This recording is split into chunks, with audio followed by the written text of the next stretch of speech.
चलाना सीखो। अगर आपने इस नाव को चलाना नहीं सीखा तो विश्वास मानिए आप तो डूबेंगे ही, हम भी डूब जाएंगे। रियल मैं बता रहा हूं, रियल। क्योंकि अगर आपने इसको चलाना नहीं सीखा तो हम सब डूबेंगे। और मैं फिलहाल नहीं चाहता डूबना, मैं नहीं चाहता डूबना। आपकी क्या राय है? आपकी क्या राय है? नहीं बोलिए बोलिए, आपकी क्या राय है? नाव चलाना सीखना चाहते हैं ना? सीखने के लिए डूबना है। अरे ये परमानेंट मार्क्स लाते हो क्या?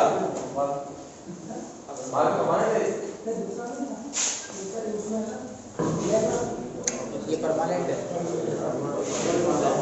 ये परमानेंट रहेगा भी।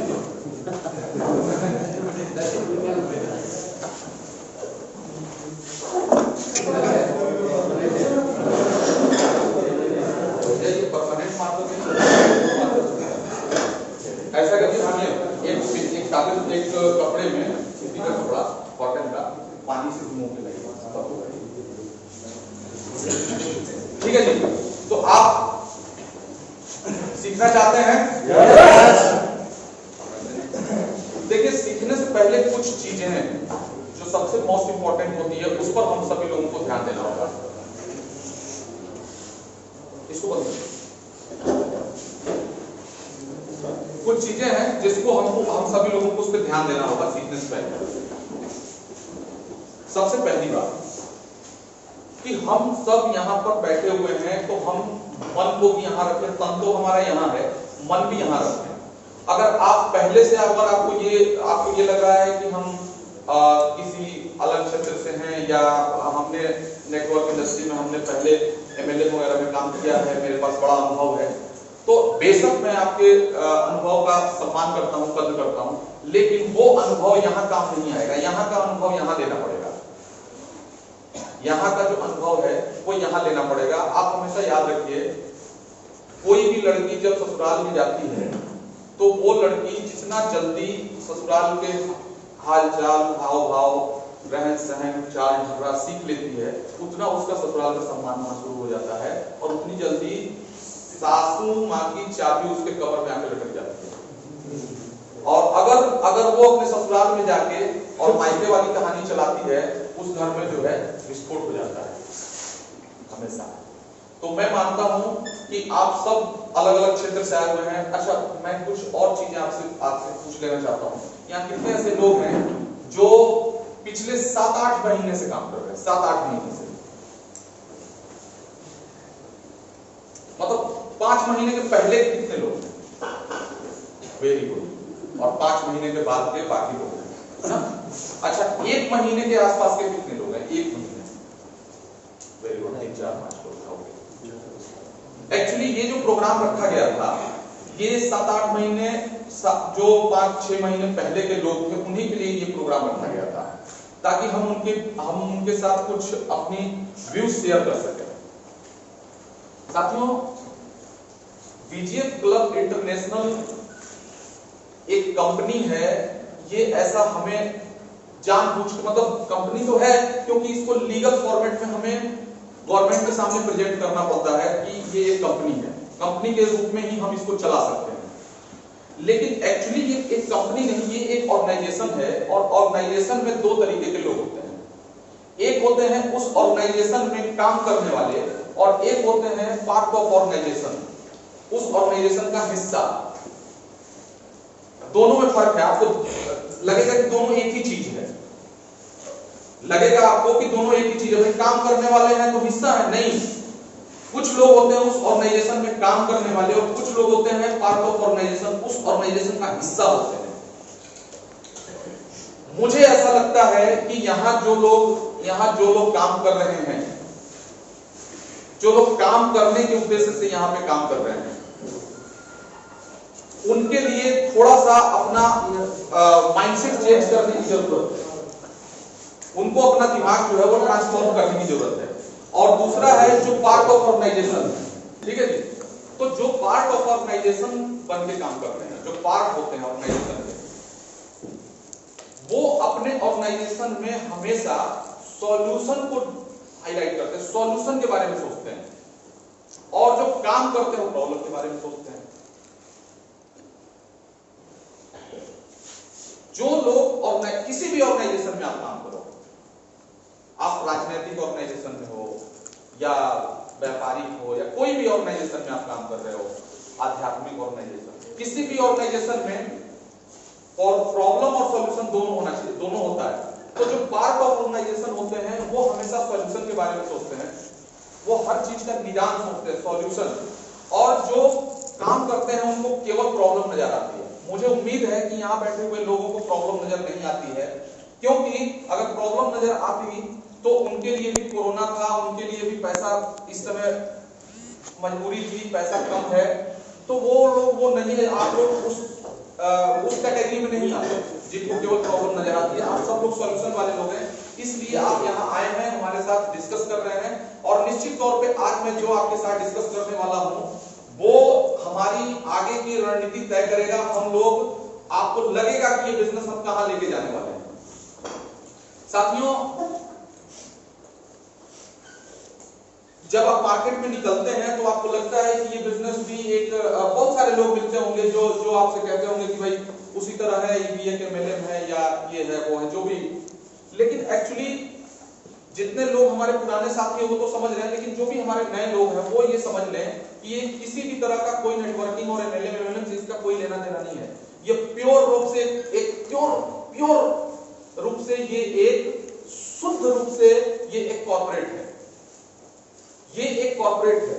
अब कॉर्पोरेट दो तरीके से काम करती है, इस चीज को थोड़ा आपको समझने की जरूरत है। कॉर्पोरेट जो है वो दो तरीके से काम करती है। पहला, जो कि 99% कॉर्पोरेट जो काम करती है वो काम करती है ट्रेडिशनल तरीके से।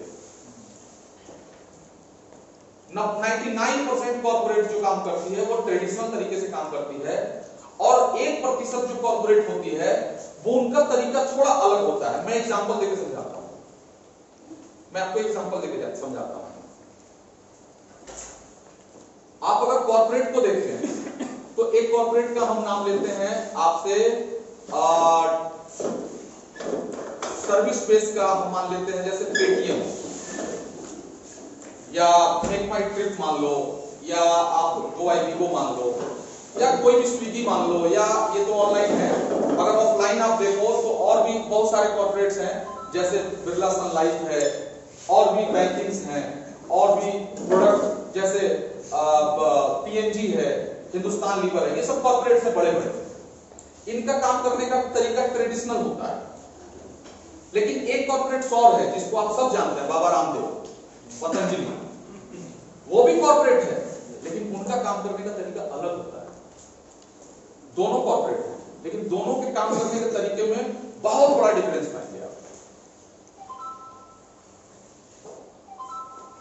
लेकिन एक तीसरा तरीका भी निकाला गया है जो इन दोनों से अलग है, और वो तीसरा तरीका अभी तक जो उसको यूज कर रहे थे वो गवर्नमेंट और प्राइवेट सेक्टर्स मिलकर यूज कर रहे थे। लेकिन उसको पहली बार उसको अप्लाई किया गया बीजेपी से। ये भी एक कॉर्पोरेट है, लेकिन इसका काम करने का तरीका थोड़ा अलग है। इसका तरीका क्या है? PPP business model, public private partnership business model. ये भी एक बिजनेस मॉडल है, ये भी एक बिजनेस करने का तरीका है, जिसको हम कहते हैं PPP business model. PPP business model में क्या है? एक प्राइवेट कंपनी होती है और एक पब्लिक को डायरेक्ट कहती है कि तुम हमारे साथ हमारे कंपनी में हिस्सेदार बन जाओ, सीधा सीधा हिस्सेदार बन जाओ। अब हिस्सा कितना तय होता है ये तय करेगी वो कंपनी। फिलहाल बीजीएफ ने हिस्सा कहा कि हमारा और आपका हिस्सा रहेगा 100%, मतलब 100% हिस्से के हकदार आप खुद हैं। क्योंकि किसी भी कॉर्पोरेट में तीन डिपार्टमेंट होते हैं, किसी भी कॉर्पोरेट में। पहला होता है जिसको कहते हैं मैनेजमेंट, दूसरा होता है जिसको कहते हैं मार्केटिंग, तीसरा होता है जिसको कहते हैं R&D। हालांकि अगर आप देखें तो ये जो मैनेजमेंट है, मैनेजमेंट का हिस्सा R&D भी होता है। तो ये जो मैनेजमेंट है, ये मैनेजमेंट क्या करता है, इसका काम होता है, अब अगर फैक्ट्री में आप चले जाए कॉर्पोरेट में, तो इसमें एक हिस्सा और मान लें आप, तो वो होता है प्रोडक्शन। ये किसी के ये तीन हिस्से होते हैं, R&D भी मार्केटिंग में ही आता है, और मैनेजमेंट के थ्रू ही R&D भी आता है, मार्केटिंग और प्रोडक्शन। मैनेजमेंट क्या करता है, इन्वेस्टमेंट की व्यवस्था करता है, मैनेजमेंट क्या करता है, रिसर्च करता है, मैनेजमेंट करता है, अकाउंटिंग देखता है। वो सारे सिस्टम को चलाने की जिम्मेदारी होती है मैनेजमेंट की, सिस्टम को चलाने की जिम्मेदारी होती है मैनेजमेंट की। प्रोडक्शन, जो माल वो मैनेजमेंट बेचना चाहता है, और जो माल मार्केट में वो कंपनी बेचना चाहती है, उसको बनाने की प्रोडक्शन टीम की जिम्मेदारी होती है। और एक अहम पार्ट आता है मार्केटिंग, जो कि उस प्रोडक्ट को सेल करने में, यानी सेल्स एंड मार्केटिंग, उस डिपार्टमेंट का बहुत बड़ा योगदान होता है। ये किसी भी कॉर्पोरेट में ऐसे ही होता है, ये तीन डिपार्टमेंट होते हैं। हमारे बीजीएम में भी सेम वही डिपार्टमेंट है, लेकिन हमारे यहाँ, क्योंकि हमारे यहाँ प्रोडक्शन नहीं है, इसलिए ये प्रोडक्शन को हटा दीजिए। प्रोडक्शन R&D, हमारे यहाँ R&D काम करता है, रिसर्च एंड डेवलपमेंट हमारे यहाँ जो काम करता है, रिसर्च एंड डेवलपमेंट काम करता है। रिसर्च एंड डेवलपमेंट भी काम मैनेजमेंट देखता है, मार्केटिंग के पार्ट आप हैं और मैनेजमेंट के पार्ट हैं।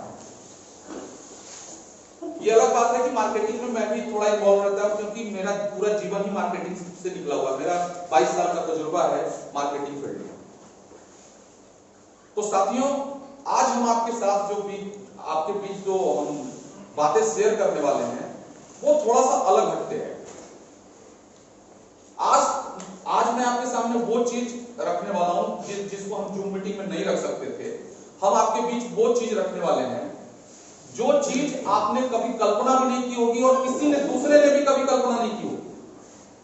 लेकिन कुछ नया, कुछ यूनिक करना है, और मुझे विश्वास है कि मैं कर सकता हूं, और मुझे विश्वास है कि आप सब मिल के हम सब इस चीज को कर सकते हैं। मुझे पूरा विश्वास है। और आप लोगों को यहाँ पे बुलाया गया है उसी चीज से अवगत कराने के लिए कि हम आने वाले भविष्य में, हम आने वाले फ्यूचर में करने क्या वाले हैं।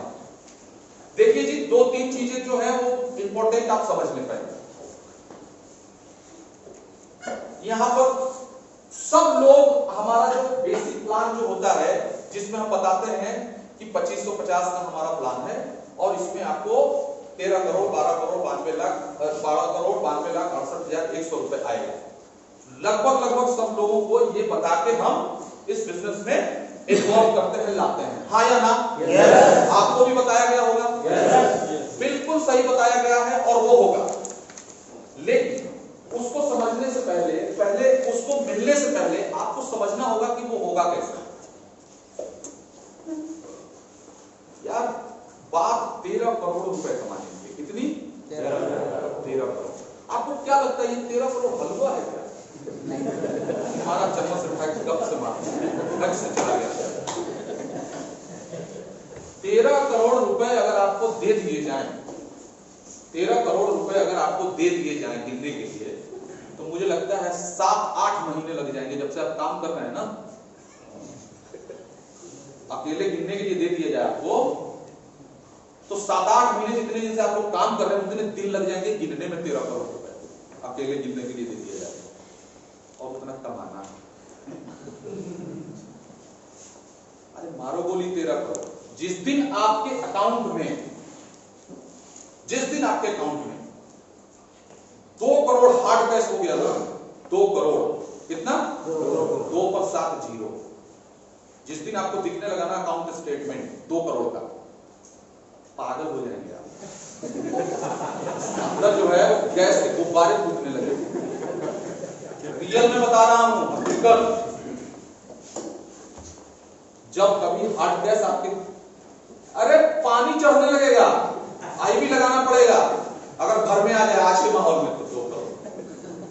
या आईटी वाले में आ जाए, इनकम टैक्स वाले। नंबर 1 का पैसा 13 करोड़ रुपया कमाना है, तो हमें कुछ टाइप की सोच बनानी होगी। सबसे पहले हमें अपने माइंड पे काम करना होगा।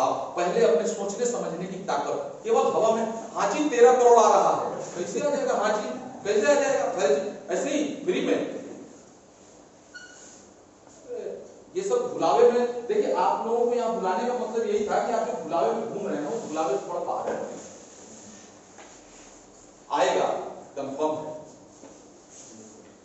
आएगा, ये कंफर्म है। आ गया होता, ये भी कंफर्म है, अगर कोरोना नहीं आया होता।